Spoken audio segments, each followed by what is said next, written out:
नमस्ते जज साहिबा, पहचाना मुझे?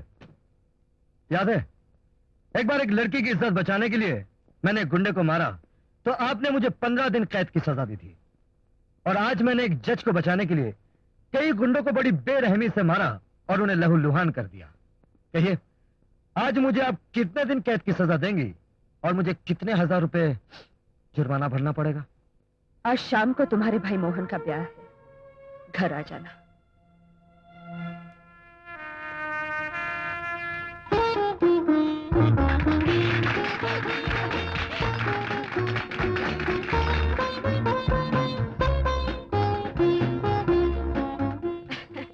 नमस्ते एमपी साहब, शादी हो गई? वैसे आपको शादी का निमंत्रण नहीं दिया, फिर भी आप तशरीफ लाए, बहुत खुशी हुई। जी, वो हमें निमंत्रण भेजने की क्या जरूरत है? इस इलाके के सभी बच्चे हमारे बेटे बेटियों के समान हैं। इन सबके दुख सुख में शरीक होना तो हमारा कर्तव्य है। और मैंने भी सोचा कि बुलाने पे तो सभी आते हैं, असली तो वही आते हैं जो खुद से चले आते हैं। और सुना आपके यहाँ शादी में खाना अच्छा खिलाते हैं।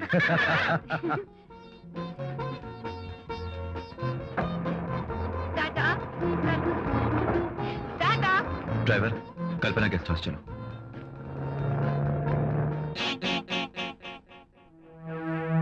साहब, हमका बुलाया? हाँ वॉचमैन जी। यार कोई बढ़िया सी शराब पिलाओ। जी साहब। अरे सलाम साहब। अरे साहब, ई का आप काहे तकलीफ किया? हमका बताते, ई खरीदी हम बाजार से करके ला देते जी। नहीं कोई बात नहीं, यूं ही चला गया था, सोचा इसी बहाने थोड़ी सैर हुई।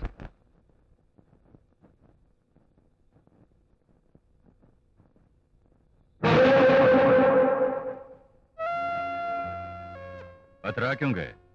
तस्वीर खिंचवा रहे हो क्या? लगता है हमें यहाँ देखकर तुम्हें कुछ याद आ गया है? तुम समझे ये लड़की अपना जिस्म दिखाकर पेट भरती है, तो अपना जिस्म बेचकर रुपए भी कमाती होगी, और यही सोचकर तुमने मुझे धोखा दिया ना?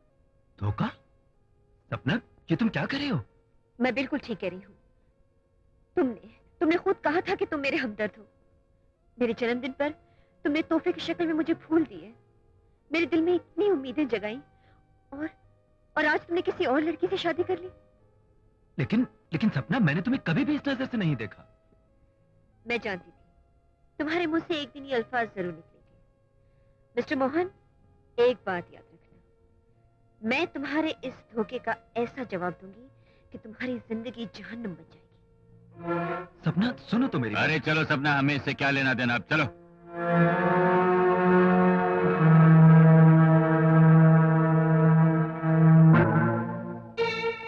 शाबाश बेटी, क्या नाटक खेला तुमने। मोहन के छक्के छुड़ा दिए। मैं कहता हूँ उसके कदम डगमगा गए। लेकिन डैडी, हम लोग कहीं कोई गलत कदम तो नहीं उठा रहे? ना, कभी भूल कर भी इस तरह मत सोचना। आज से 15 साल पहले अगर वो शैतान औरत भी इस तरह सोचती तो हमारी जिंदगी तपते हुए रेगिस्तान की तरह ना होती। खैर, तू जाकर आराम से कमरे में सो जा, मैं उनका जीना आराम कर दूंगा। जा।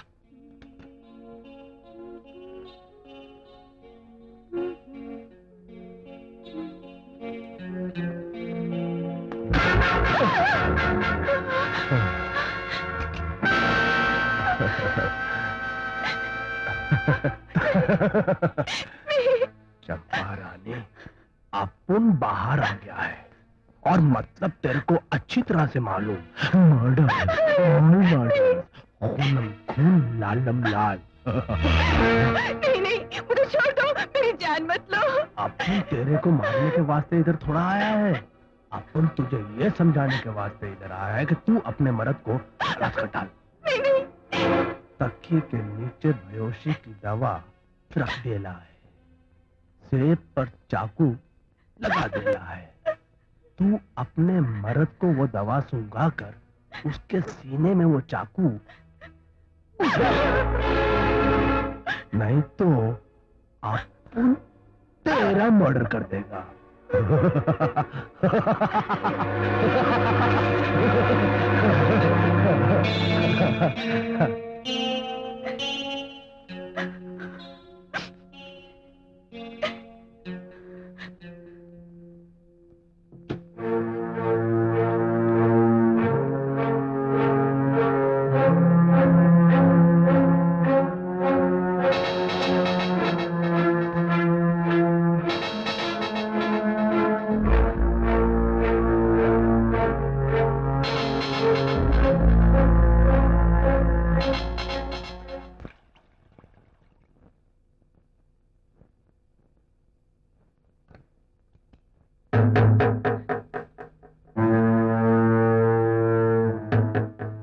चाकू काफी तेज है ना?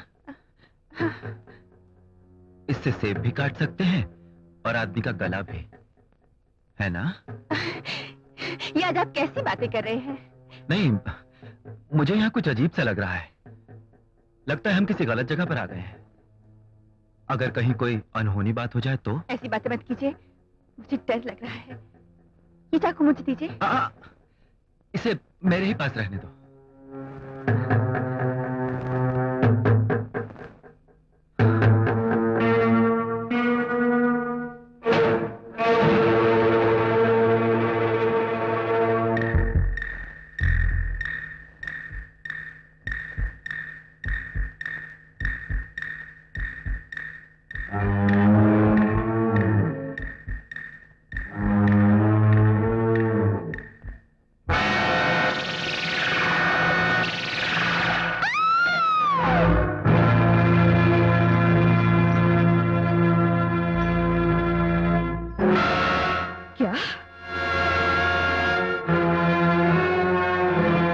मिस सपना, क्या तुम इस आदमी के बारे में कह रही थी? जी हाँ, मैं और मोहन एक दूसरे से प्यार करते थे और शादी करने की सोच रहे थे, लेकिन इनकी बहन ने इनकी शादी जबरदस्ती अपनी नौकरानी चंपा से कर दी। ये अपने हनीमून पर जा रहे थे और इन्होंने मुझसे कहा कि मैं इनसे मिलने गेस्ट हाउस पर आ जाऊं। मैंने अपनी आंखों से देखा इंस्पेक्टर साहब कि चंपा से विनती कर रहे थे कि वो इन्हें तलाक दे दे, लेकिन उसने इनकार कर दिया। इन्होंने गुस्से में आकर उसे चाकू घोंप दिया और वो मर गई। नहीं, ये झूठ है, ये सरासर झूठ है। मैंने उसका खून नहीं किया। सपना, सपना मुझ पर झूठा इल्जाम क्यों लगा रही हो? मुझे फंसाकर तुम्हें क्या मिलेगा? इंस्पेक्टर साहब इसकी बात का यकीन मत कीजिए। प्लीज प्लीज इंस्पेक्टर, इसे मत लिखिए। झूठ बोला है इसने। मैंने जो कहा है वो सही है।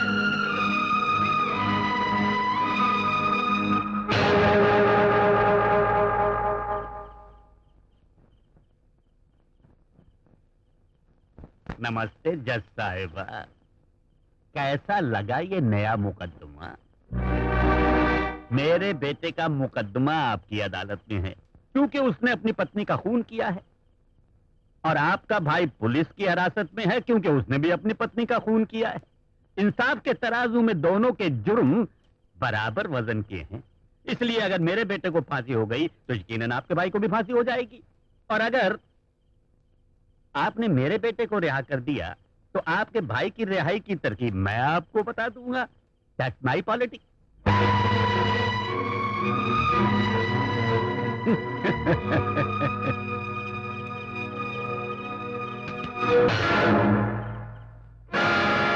शाबाश शेखर, मेरे भाई को खून के इल्जाम में फंसाकर तुम्हें तो बहुत खुशी हो रही होगी, क्योंकि तुम्हारे चक्रव्यूह के जाल में मेरा भाई अभिमन्यु की तरह फंस गया है। लेकिन उस चक्रव्यूह को तोड़ने के लिए रवि अभी तक जिंदा है। तुम्हारे सारे प्लान मैं बर्बाद कर दूंगा। तुम्हें जेल भिजवा कर अगर चक्की ना पिसवा दी तो मैं भी अपनी बहन सुमित्रा देवी का भाई नहीं हूं, और ये तुम याद रखना। और हां, अगर तुम्हारे पास पॉलिटिक्स है तो मेरे पास भी पॉलिट्रिक्स है। हाँ? अचानक बिजली चली गई और मैंने मोमबत्ती जलाकर रोशनी करने की कोशिश की।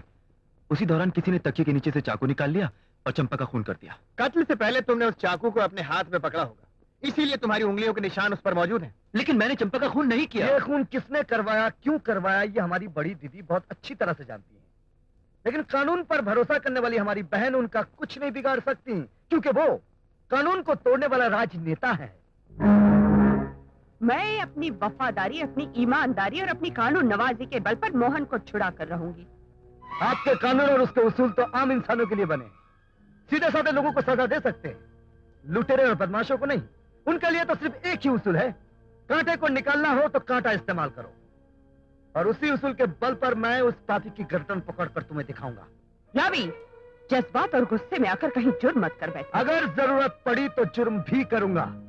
कानून को हाथ में लूंगा, लेकिन कानून के हाथ नहीं आऊंगा, और किसी भी तरह अपने भाई को रिहाई दिलाकर। अगर ये रास्ता अपनाओगे तो अपने भाई को आजाद कराना दूर की बात, खुद कैद हो जाओगे। ये तो आने वाला वक्त ही बताएगा। ओ मोरे सपनों की रानी कब आएगी तू, ओ मोरे सपनों की रानी कब है? आप यहाँ के वॉचमैन हैं? हाँ, हम ही हैं। जिस दिन यहाँ खून हुआ आप यहाँ थे? अरे मोरी मैया, अरे का मुसीबत है, हमारी तो जिंदगी हराम हो गई। अब तक 50 पुलिस वाले आए के यही सवाल दोहराए दोहराए के हमारा भेजा चाट गए हैं। आप कौन हैं? नारी पुलिस वाली हैं का? नहीं, जज हूँ। अरे बाप रे, माफ करना मेम साहब, नमस्ते। देखिए, मैं यहाँ एक जज की हैसियत से नहीं, एक आम औरत की हैसियत से आई हूँ। मुझे सच सच बताइए, उस कत्ल की रात यहाँ कौन कौन था? कौन कौन था? जिसका खून हुआ वो लड़की, ऊ का पति और एक नचनिया यहाँ थी। है। उनके अलावा यहाँ और कोई नहीं था? नहीं मेम साहब, और कौनो नहीं था। देखिए, अच्छी तरह से याद कीजिए, आपकी गवाही एक बेकसूर इंसान की जान बचा सकती है। हम सच बोले थे मेम साहब, और कौनो नहीं था, आपके सर की कसम। शुक्रिया।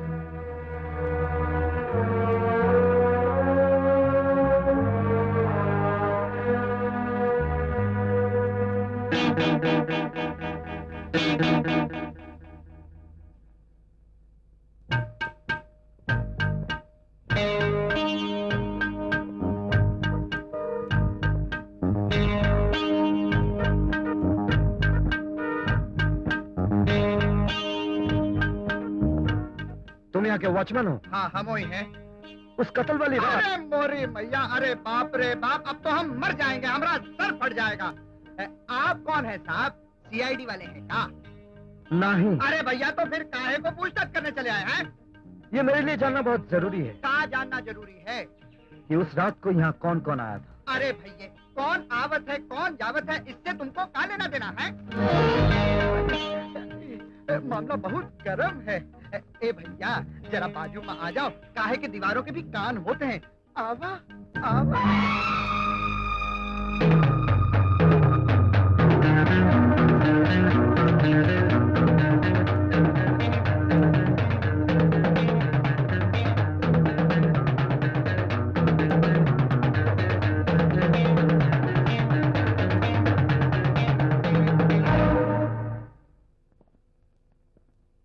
देखा दीदी, हम दोनों अपने अपने रास्ते पर चल रहे हैं, लेकिन मुझे पहले कदम पर ही कामयाबी मिल गई। मैंने बेईमानी और गैर कानूनी तरीके से वो पा लिया जो तुम ईमानदारी और कानूनी तरीके से ना पा सकी। बाय।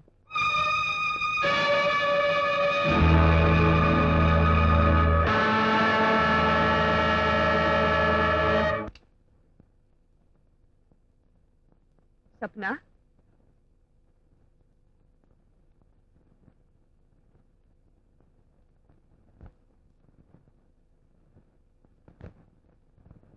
सपना,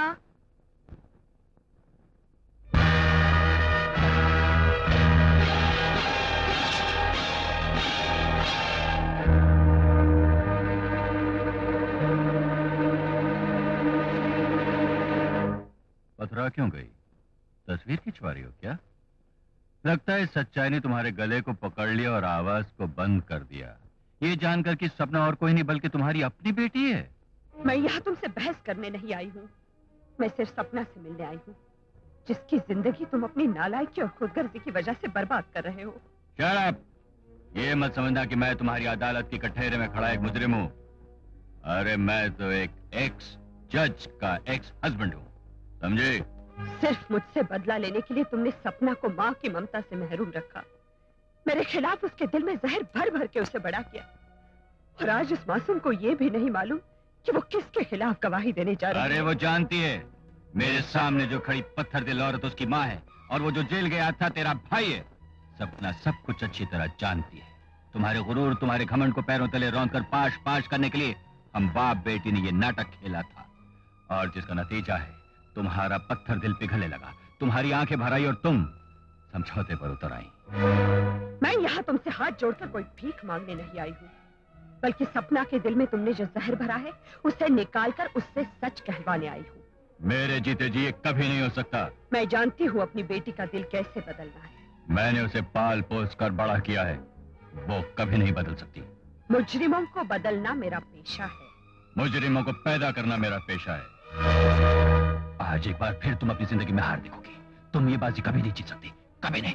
gate out, I said get out.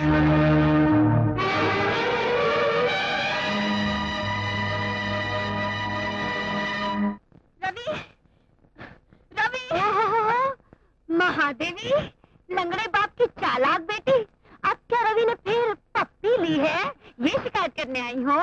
देखिए, मुझे माफ कर दीजिए। उस दिन मेरे पिताजी ने कहा था या माताजी ने, ये मुझे कुछ नहीं मालूम। एक बात याद रखना कि फिर किसी जाल में मेरे भाई को फंसाने की चाल चलेगी ना, तो टांग तोड़कर तेरे बाप की तरफ तुझे भी लंगड़ा कर दूंगी। हाँ हाय पद्मा।